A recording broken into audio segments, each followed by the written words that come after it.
লাগবে না কেন? কে সাজিয়ে দিয়েছে দেখতে হবে তো। কে সাজিয়ে দিয়েছে তোকে? আমার একমাত্র সই।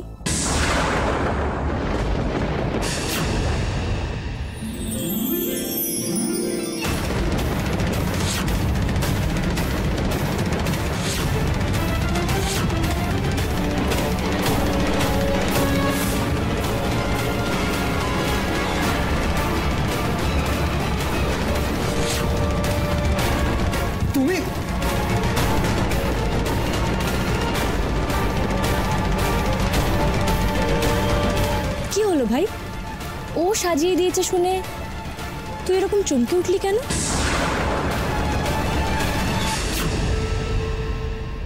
না না, ও যে এমন ভাবে সাজাতে পারে সেটাই ভাবতে পারিনি। প্রণাম। কি খবর? আমন্ত্রিত রাজকুমাররা সবাই প্রায় প্রবেশদ্বারের কাছাকাছি এসে গেছেন।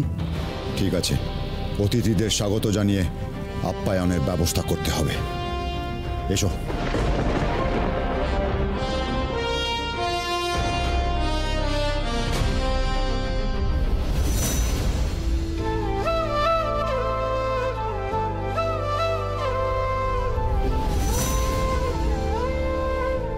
কোথায় গিয়েছিলি তুই? আমায় বল, কোথায় গিয়েছিলিস?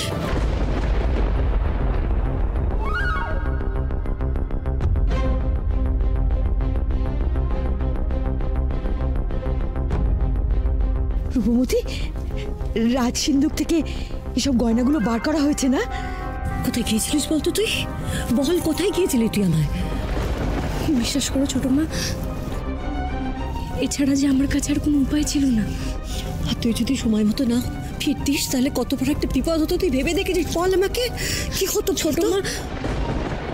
আমি তোমায় কথা দিচ্ছি, আমি আর কোথাও যাব না।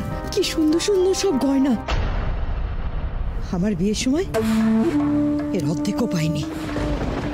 এটুকুনি গয়নাও যদি আমি পেতাম তাহলে আমার জীবনটা অন্যরকম হয়ে যেত।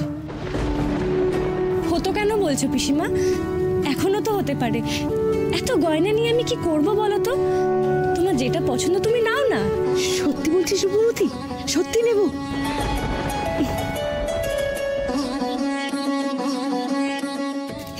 এটা নি, এটা আমার খুব পছন্দ, এটা নেব।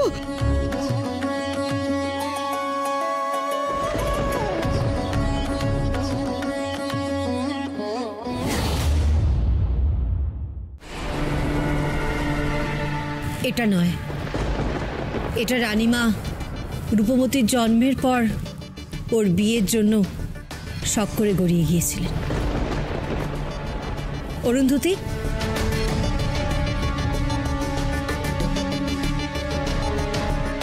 এই নে, এই গয়নাগুলো পরিয়ে, নতুন পোশাক পরিয়ে ওকে ঠিক স্বয়ংবরের আগে তৈরি করিয়ে দিবি, কেমন? যা, এখন অন্য ঘরে যা তুই।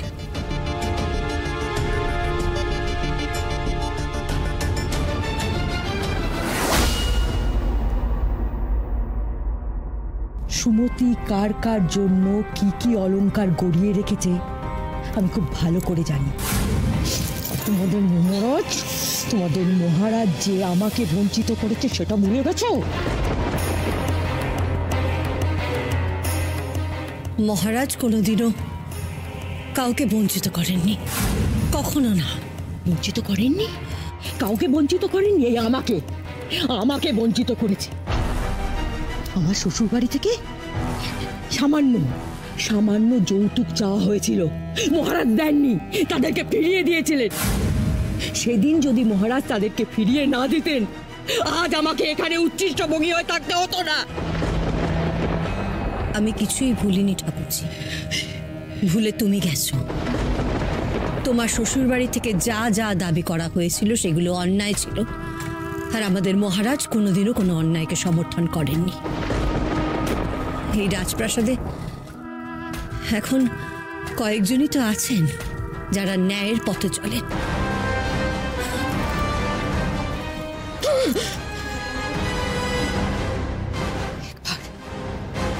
একবার কুমার রাজা হোক আর ওই রূপমতি বিয়ে করে রাজ্য থেকে দূর হয়ে যাক, তারপরে ছোট বউ তোমাকে আমি তোমার পায়ের তলায় দাসী করে রেখে দেবো, দাসী।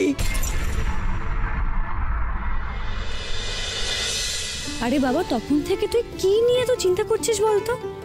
জানি না রে, বিশ্বাস কর আমার মন না কিছুতেই সায় দিচ্ছে না।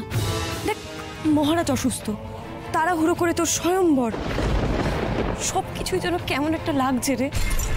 আরে বাবা, এত ভাবতে হবে না, তুই এখন চল।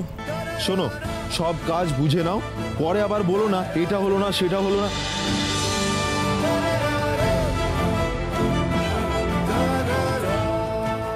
দেখেছিস, রাজকুমারীর বিয়ের জন্য পাকশালায় রান্নার লোক, মণ্ডপ সজ্জার লোক, যত্নআত্তের লোক সব রাজপ্রাসাদে নিয়ে আসা হচ্ছে। হ্যাঁ, রাজকুমারীর বিয়ে বলে কথা।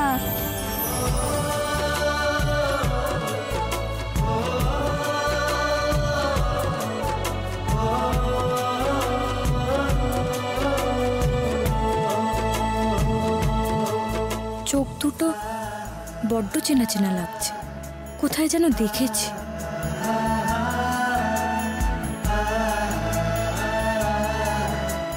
কি রে রূপমতি, তুই এখন এখানে দাঁড়িয়ে আছিস? চল, কত কাজ পড়ে আছে বলতো। চল চল চল।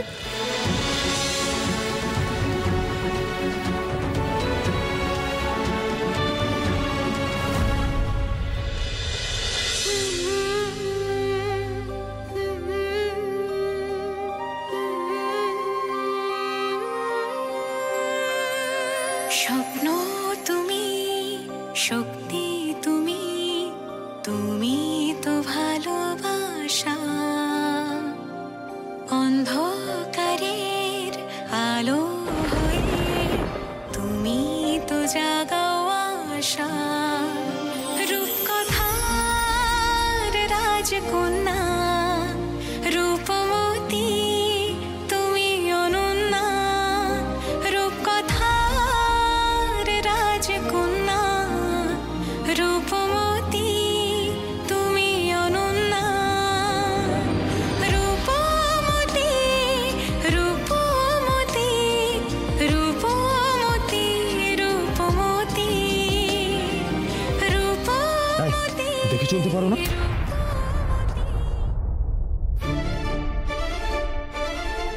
ক্ষমা করবেন রাজকুমারী, ক্ষমা করবেন, নতুন লোক তো। চলো চলো, এসো, অনেক কাজ আছে, এসো এসো।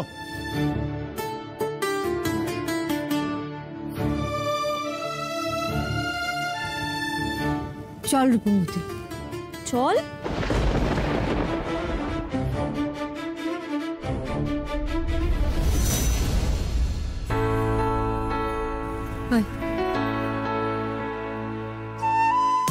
আমার মুখ ঢাকা সত্ত্বেও রাজকুমারী মনে হয় কিছু অনুমান করতে পেরেছেন। না না না, এই রাজকুমারীর থেকে আমায় একটু দূরে দূরে থাকতে হবে, না হলে যে কোনো সময় আমি ধরা পড়ে যাব।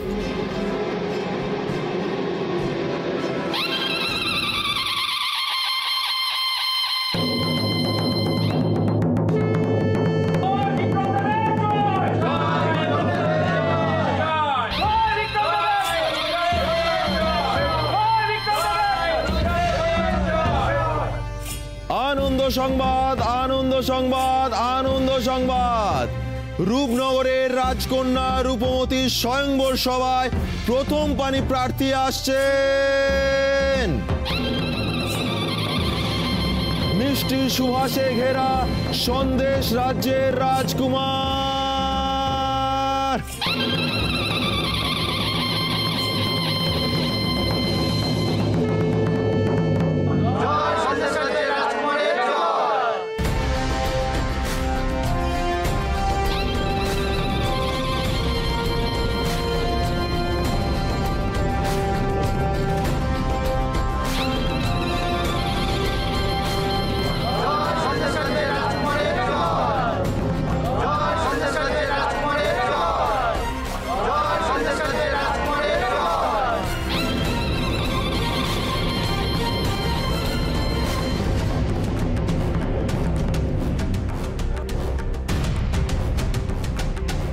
এবার আসছেন কুলিক রাজ্যের রাজকুমার কুলিক রাজ্যের রাজকুমারকে আমাদের রূপনগরে স্বাগত জানাই।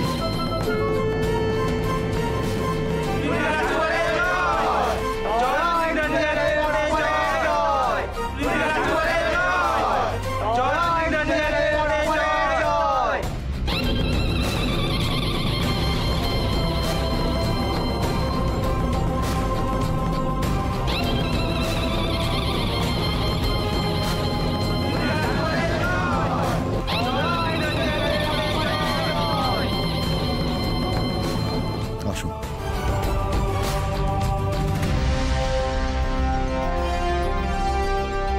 এবার আসছেন পানি প্রার্থীদের অন্যতম কুন্তল রাজ্যের রাজকুমার।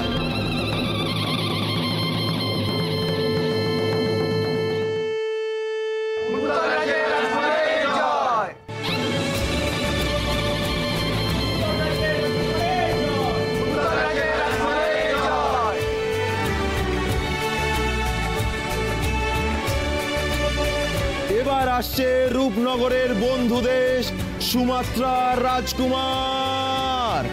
আমরা তাকে প্রাণের ভালোবাসা জানাই।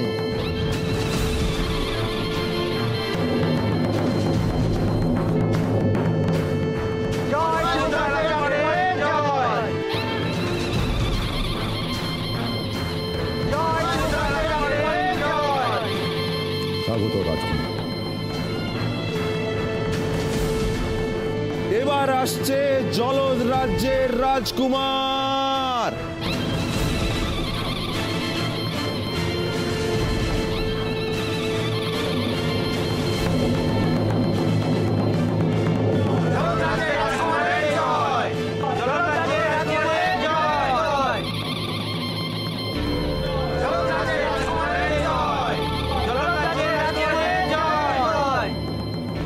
স্বাগত রাজকুমার।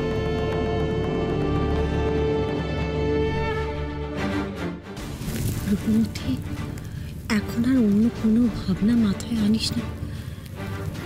হে রাজকুমার, এনারা সবাই এক একজন বড় বড় বীর, ধন সম্পদে পরিপূর্ণ এদের রাজ্য। এদের মধ্যেই একজনকে তোকে বেছে নিতে হবে তোর জীবন সঙ্গী হিসেবে, বুঝলি মা?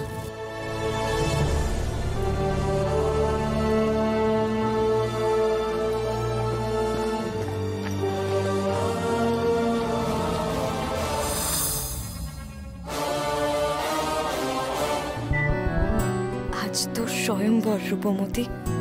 আমার মনের যত দ্বিধা দ্বন্দ্ব সব যেন দূর হয়। তুই যেন একজন ভালো মানুষকে নিজের জীবন সঙ্গী হিসেবে পাস। এইবারে সুদূর অনল রাজ্য থেকে আমাদের শেষ অতিথি আসছেন অনল রাজকুমার।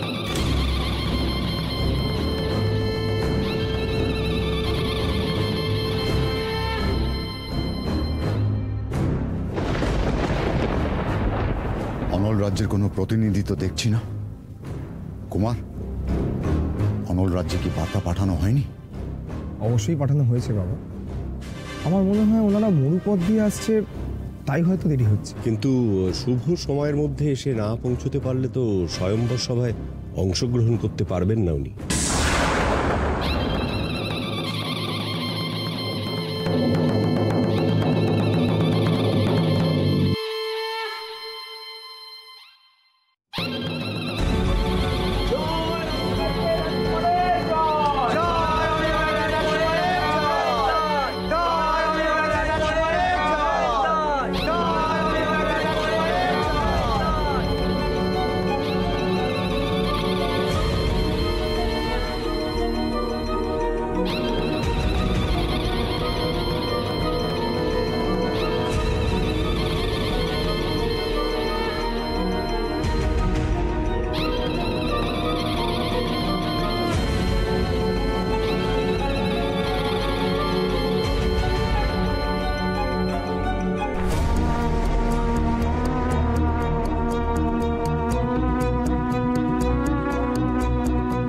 আসুন আসুন অনল রাজকুমার, আপনার আগমনে রূপনগর ধন্য হয়ে গেল। আসুন আসুন রাজকুমার, আপনি কি একাই এসেছেন?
কি হলো?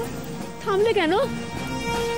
ঠিক বুঝতে পারছি না মা, মনে হয় অসময়ে মেঘ করেছে। এ তো মেঘ নয়, এ তো পঙ্গপালের ঝাঁক, কিন্তু এত বড় আকারের পঙ্গপাল।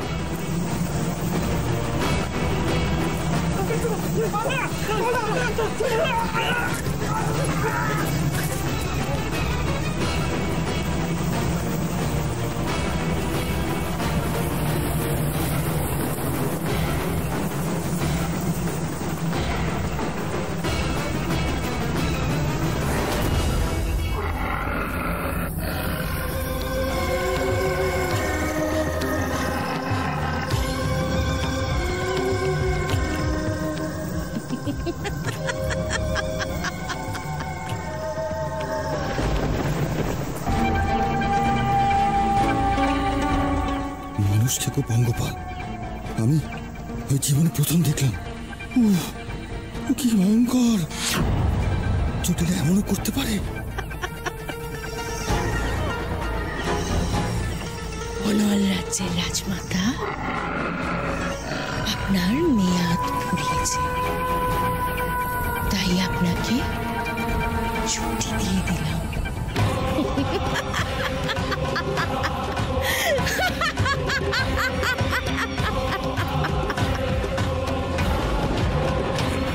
রাজবৈদ্য, পালকি বাহক আর পতাকা ধারককে ডাকো।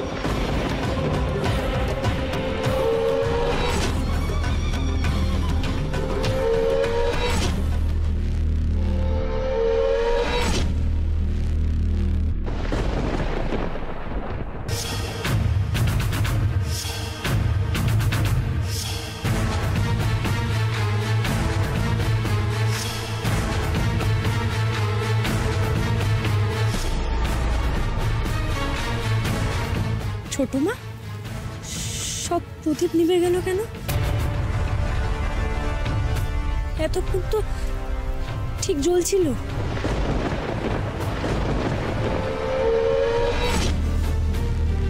আমিও তো দেখলাম হঠাৎ কেমন একটা দমকা হাওয়া এসে সব যেন বদলে দিল।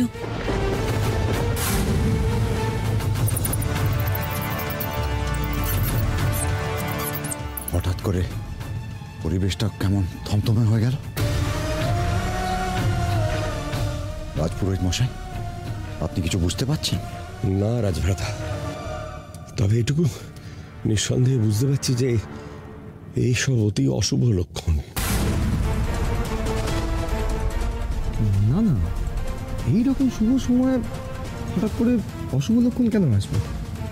আমার মনে হয় আবহাওয়ার কিছু পরিবর্তন হয়েছে, আর কিছু নয়। হ্যাঁ, মানে অকস্মাৎ আবহাওয়ার পরিবর্তন অবশ্য অস্বাভাবিক কিছু নয়। আমার মনে হচ্ছে এত মানুষের উপস্থিতিতে এরকম হচ্ছে। এতদিন পর রূপনগরে কোনো অনুষ্ঠান হচ্ছে, তো আমরা বরঞ্চ অতিথিশালায় যাই। হ্যাঁ হ্যাঁ, তাই ভালো। চলুন চলুন, আপনারাও সবাই আসুন, চলুন।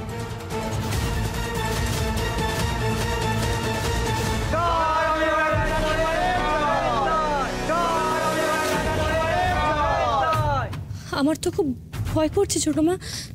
জ্বলন্ত প্রদীপ নিভে যাওয়া তো অশুভ। তুই না বড্ড বেশি ভাবছিস রূপমতি। জ্বলন্ত প্রদীপ নিভে গেছে, এতে আবার অশুভর কি আছে?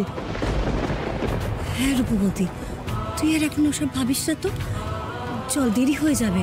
স্বয়ংবর সবার ডাক পড়বে না, দেরি হয়ে যাবে। চল চল চল।